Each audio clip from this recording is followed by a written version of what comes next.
বিসমিল্লাহির রহমানির রহিম। বাংলাদেশের মহান স্বাধীনতা জাতীয় দিবস 2026 উপলক্ষে বিএনপি আয়োজিত আজকের এই অনুষ্ঠানের সম্মানিত সভাপতি, আজকের এই অনুষ্ঠানে উপস্থিত স্বাধীনতা যুদ্ধে অংশগ্রহণকারী বীর মুক্তিযোদ্ধাগণ, আমাদের মঞ্চের সামনেও আছেন, মঞ্চে উপস্থিত আছেন কয়েকজন, সরকারের সম্মানিত মন্ত্রীবৃন্দ, মাননীয় সংসদ সদস্যবৃন্দ, সুশীল সমাজের প্রতিনিধিবৃন্দ, সম্মানিত আলোচকবৃন্দ এবং আমার সামনে উপস্থিত আমার দলের প্রিয় সহকর্মী ভাই ও বোনেরা, আসসালামু আলাইকুম। আমি শুরুতেই 1971 সালের মহান মুক্তিযুদ্ধের সকল শহীদদের প্রতি গভীর শ্রদ্ধা জানাই। স্বাধীনতার ঘোষক শহীদ রাষ্ট্রপতি জিয়াউর রহমান সহ বাংলাদেশের স্বাধীনতা ও মুক্তিযুদ্ধের ইতিহাসের সকল জাতীয় নেতৃবৃন্দকে কৃতজ্ঞতা জানাই। সকল বীর মুক্তিযোদ্ধা, আহত ও পঙ্গু মুক্তিযোদ্ধা এবং মুক্তিযুদ্ধকালীন বাংলাদেশের সাহসী জনগণের অবদানকে স্মরণ করছে, যাদের অনন্য অবদানে আমাদের আজকের এই স্বাধীন বাংলাদেশ। সম্মানিত উপস্থিতিবৃন্দ, সাধারণত এর আগেও যখন 26শে মার্চ, 16ই ডিসেম্বর বা এই ধরনের ঐতিহাসিক দিনগুলোর আলোচনা সভা অনুষ্ঠিত হয়েছে, এর আগেও আমি দু একবার একটি কথা আপনাদের সামনে বলেছিলাম। সেই কথাটা দিয়েই আজকে আমার খুবই সংক্ষিপ্ত বক্তব্যটি উপস্থাপন করতে চাইছি। যে কথাটি আমি আপনাদের সামনে বলেছিলাম সেটি ছিল এমন, সেটি হলো, অতীত নিয়ে সবসময় পড়ে থাকলে এক চোখ অন্ধ, আর অতীতকে যদি আমরা ভুলে যাই তাহলে আমাদের দু চোখই অন্ধ। সুতরাং আমরা যেমন অতীতকে একদম ভুলে যাব না, ভুলে যাওয়া চলবে না, ঠিক একইভাবে অতীতেও আমরা দেখেছি, খুব বেশি দিন না, নিকট অতীতেও আমরা দেখেছি যে অতীত নিয়ে এত বেশি চর্চা হয়েছে, যেটা আমাদের সামনে যে ভবিষ্যৎ আছে সেই ভবিষ্যৎকে বাধাগ্রস্ত করেছে। সম্মানিত উপস্থিতিবৃন্দ, এখানে আলোচকবৃন্দ কয়েকজনই তাদের বক্তব্যে বলেছেন, বাংলাদেশের ইতিহাসের সবচেয়ে গৌরবজনক অধ্যায় আমাদের স্বাধীনতা এবং 1971 সালের মহান মুক্তিযুদ্ধ। বাংলাদেশের জন্মযুদ্ধের এই গৌরবজনক ইতিহাস নিয়ে আপনারা যারা আজকে মঞ্চে উপস্থিত, যারা আলোচনা করেছেন, তাদের মধ্যে বেশ কয়েকজন উপস্থিত আছেন যারা সরাসরি মুক্তিযুদ্ধে অংশগ্রহণ করেছিলেন, মুক্তিযুদ্ধের সময়ের নৃশংসতা প্রত্যক্ষ করেছেন সেই সকল মুক্তিযোদ্ধা সরাসরি। আমরা যারা ছোট ছিলাম বা আমাদের সাথে যারা ছিলেন, আমাদের থেকে একটু বড় ছিলেন, তারা আমরা বিভিন্নভাবে, সেটি মিডিয়া হোক, বই পুস্তকের মাধ্যমে, বিভিন্ন দলিলের মাধ্যমে আমরা সেটি দেখেছি। কিন্তু আমাদের সম্মানিত মহাসচিব তার বক্তব্যে বলে গেছেন, শেষ পর্যন্ত তৎকালীন বিশ্বে অন্যতম শক্তিশালী সেনাবাহিনী ছিল, তাদের বিরুদ্ধে আমরা আমাদের বিজয় ছিনিয়ে এনেছিলাম এই বাংলাদেশের মানুষ। সুতরাং প্রজন্ম ধরে স্বাধীনতা এবং মুক্তিযুদ্ধের যে গৌরব গাথা, তা নিয়ে আলোচনা হবে, গবেষণা চলবে এবং এটাই স্বাভাবিক ব্যাপার। তবে আলোচনা, সমালোচনা কিংবা গবেষণার নামে এমন কিছু করা বা বলা অবশ্যই আমাদের জন্য ঠিক হবে না, যেটি আমাদের স্বাধীনতা এবং মুক্তিযুদ্ধের যে গৌরব ইতিহাস তাকে কোনোভাবে খাটো করতে পারে। সম্মানিত উপস্থিতিবৃন্দ, সম্মানিত সভাপতি, মঞ্চে উপস্থিত আলোচকবৃন্দ, বাংলাদেশের স্বাধীনতার ঘোষণা এবং এর প্রেক্ষাপট নিয়ে আপনাদের বক্তব্যে অনেক তথ্য উঠে এসেছে, অনেক অজানা তথ্য, যা এই মঞ্চে সহ অথবা সামনে যারা বসে আছেন বাইরেও বহু মানুষ আজকের এই আলোচনা শুনছেন, অনেকেরই হয়তো অনেক কিছু জানা ছিল না, কিন্তু আলোচকবৃন্দের বক্তব্যে আজকে এই রকম অনেকগুলো বিষয় উঠে এসেছে। আজকে বাইরে এখানে আসার সময় আমি দেখেছি তরুণ প্রজন্মের অনেক সদস্য ভিতরে আসতে পারেননি, জায়গা সংকুলনের কারণে তারা ভিড় করেছেন। আমি একটু আগে মহাসচিব সাহেবকে বলছিলাম, আমাদের এখানে ভেতরে হলরুমেও আজকে অনেক নতুন তরুণ গুলো আমরা দেখতে পাচ্ছি। সেই তরুণ প্রজন্মের দৃষ্টি আকর্ষণ করে খুব সংক্ষেপে দু একটি কথা আমি বলতে চাই। বাংলাদেশের স্বাধীনতা এবং মুক্তিযুদ্ধের অন্যতম অনিবার্য চরিত্র শহীদ রাষ্ট্রপতি জিয়াউর রহমান।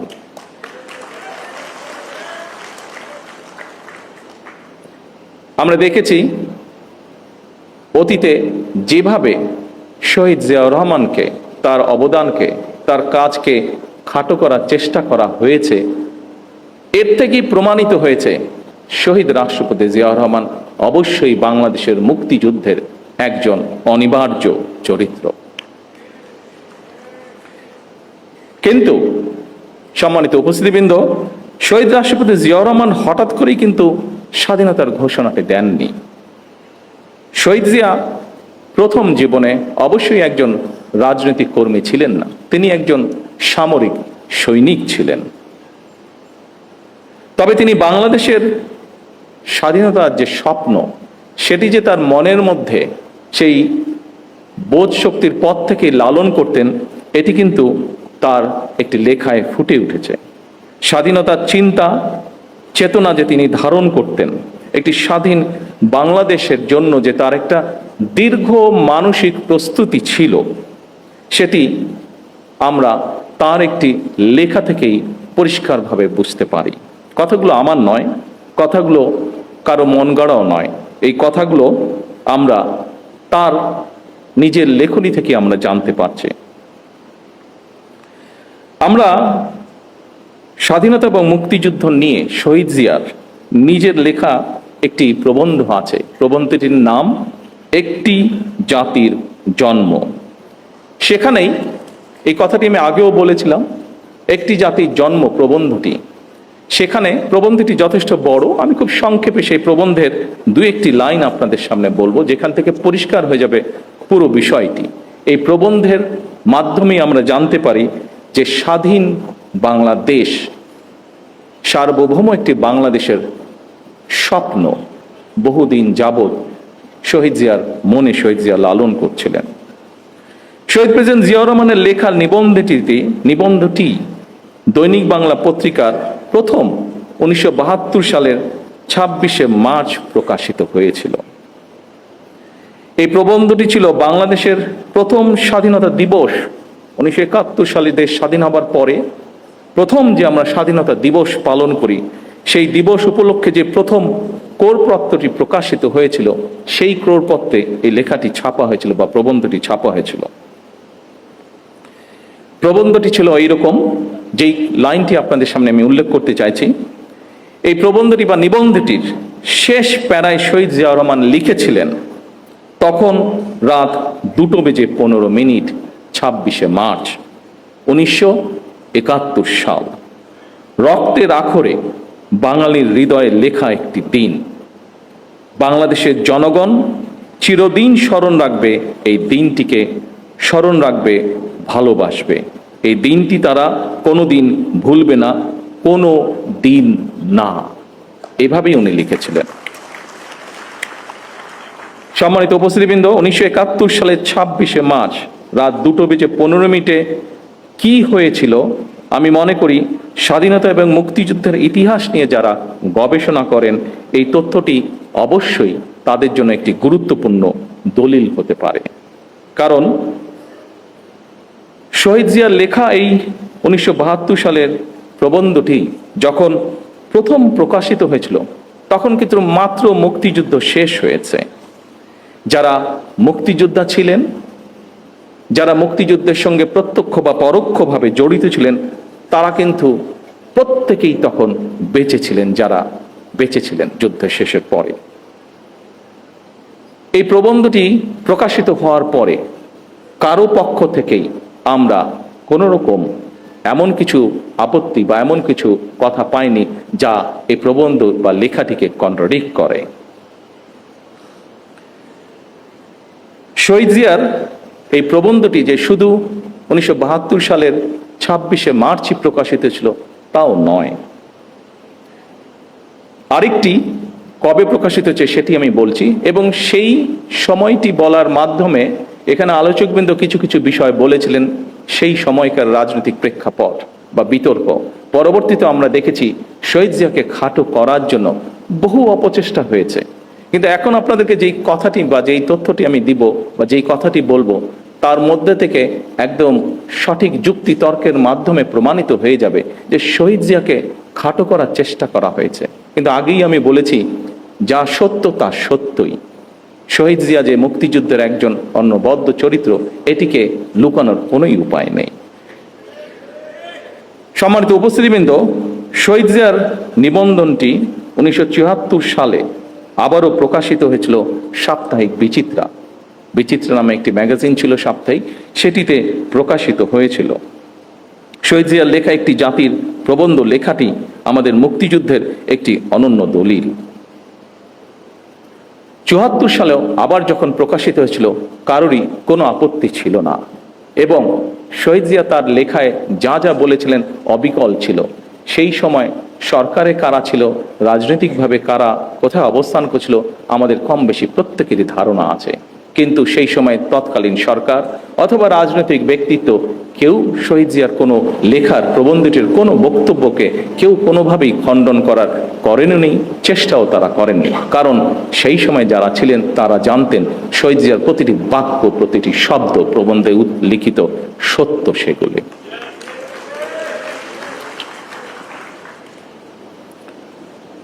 সম্মানিত সভাপতি, মঞ্চে উপস্থিত সুধীবৃন্দ, সম্মানিত নেতৃবৃন্দ, আমার সামনে উপস্থিতিবৃন্দ, সাংবাদিক ভাইরা, প্রিয় সহকর্মী ভাই বোনেরা, বছরের পর বছর এমনকি যুগের পর যুগ ধরে বিশ্বের যেখানে যারা স্বাধীনতার লড়াই করেছেন, সংগ্রাম করেছেন, একমাত্র তাদের পক্ষেই উপলব্ধি করা সম্ভব স্বাধীনতার মূল্য কতখানি। সম্মানিত মহাসচিব সাহেব ওনার বক্তব্যে ছোট্ট একটি কবিতার মাধ্যমেও একইভাবে কথাটি তুলে ধরেছেন। আমরা যদি একটু পাশে তাকাই তাহলেই দেখতে পারবো স্বাধীনতার গুরুত্ব এবং তাৎপর্য উপলব্ধি করতে পারছে স্বাধীনতাকামী ফিলিস্তিনের মানুষ। লক্ষ প্রাণের বিনিময়ে আমরা 1971 সালের আমাদের স্বাধীনতা অর্জন করেছি। হাজারো প্রাণের বিনিময়ে আমরা 2024 সালে দেশ এবং স্বাধীনতা রক্ষা করেছি। সম্মানিত সহকর্মীবৃন্দ, এখানে আজকের এই আলোচনা সভায় আমার সামনে এরকম অনেকে উপস্থিত আছেন যারা 2024 সালের সাক্ষ্য। 2024 সালে যারা বিভিন্ন প্রতিকূল পরিস্থিতির ভেতরে থেকেও, বিভিন্ন অত্যাচার নির্যাতন সহ্য করেও আপনারা কিভাবে প্রতিরোধ গড়েছিলেন, কিভাবে আপনারা স্বৈরাচারকে দেশ থেকে বিতাড়িত করেছিলেন। আমরা আমাদের বহু সহকর্মীকে সেদিন হারিয়েছি। সম্মানিত উপস্থিতিবৃন্দ, প্রতিটি প্রাণের স্বপ্ন আছে, আকাঙ্ক্ষা আছে। স্বপ্ন ছিল, আকাঙ্ক্ষাও ছিল। সেই আকাঙ্ক্ষা পূরণেই তারা সাহসের সঙ্গে, যারা সেদিন লড়াই করেছিল, তারা সাহসের সঙ্গে অধিকার আদায়ের জন্য লড়াই করেছিলেন 71, 24, 90-তে। 1971 সাল থেকে আজ পর্যন্ত প্রতিটি আন্দোলন সংগ্রামের সকল শহীদদের আকাঙ্ক্ষা ছিল সাম্য, মানবিক মর্যাদা এবং সামাজিক ন্যায় বিচার ভিত্তিক দাবেদার মুক্ত একটি স্বাধীন, সার্বভৌম, নিরাপদ, গণতান্ত্রিক বাংলাদেশ প্রতিষ্ঠা, যা আলোচকবৃন্দ এখানে উল্লেখ করে গিয়েছেন। প্রিয় সহকর্মী ভাই বোনেরা, আজকে আপনারা এখানে খুবই সীমিত আকারে উপস্থিত আছেন। আপনাদের মাধ্যমে এবং সামনে মিডিয়ার সহকর্মীবৃন্দ ভাইয়েরা উপস্থিত আছেন, তাদের মাধ্যমে সমগ্র বাংলাদেশে আমার দলের সহকর্মীদের সহ প্রত্যেকটি গণতান্ত্রিক মানুষের কাছে আমি একটি কথা তুলে ধরতে চাই। আজকে আমাদের এই মহান স্বাধীনতা দিবসে আমাদের আকাঙ্ক্ষা সীমাহীন হলেও সম্পদের সীমাবদ্ধতা আমাদের রয়েছে। আমাদের স্বাদ এবং সাধ্যের মধ্যে ফারাক থাকলেও আমি এই দেশের একজন নাগরিক হিসাবে, একজন রাজনৈতিক কর্মী হিসাবে দৃঢ়ভাবে বিশ্বাস করি, আমরা যদি ঐক্যবদ্ধভাবে এগিয়ে যাই, আমরা যদি ঐক্যবদ্ধভাবে সকলে একসাথে দেশের জন্য কাজ করি, তাহলে অবশ্যই আমরা আমাদের কাঙ্ক্ষিত স্বনির্ভর বাংলাদেশ গড়ে তুলতে পারব।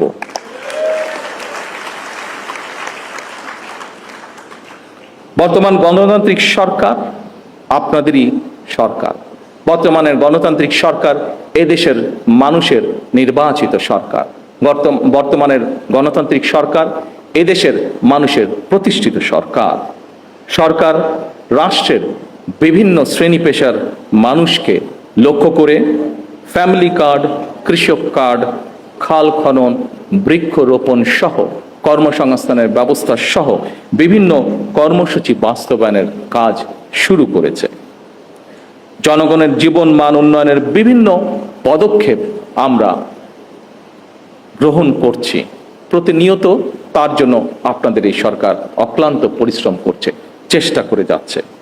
আসুন আমাদের এবারের স্বাধীনতা দিবসের অঙ্গীকার হোক সমাজের একটি অংশ নয়, বরং আমরা সকল শ্রেণী পেশার মানুষকে নিয়ে এই দেশে আমরা ভালো থাকব। এটিই হোক